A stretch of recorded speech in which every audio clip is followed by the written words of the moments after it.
जदि आपण मानक घरे नॉनभेज खाउथबा लोक अछंती ताहले नॉनभेज बारी रे केबे पंगा नियंतुनी। आज है शुक्रवार आज है गोटे मोस्ट परफेक्ट नॉनभेज बारी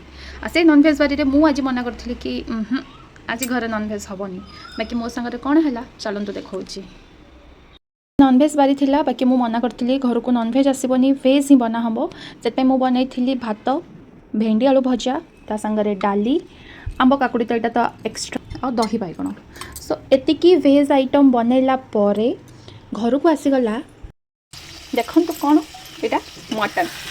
कहीं जेहेतु आज नॉनभेज बारी अच्छी सो जिते भी आप वेज आइटम करके देले जब घरे नॉनभेज खाऊा लोक थे ताले आपन को जमी हेल्ले भी नॉनभेज बनवाक पड़ो सो से सब बनैला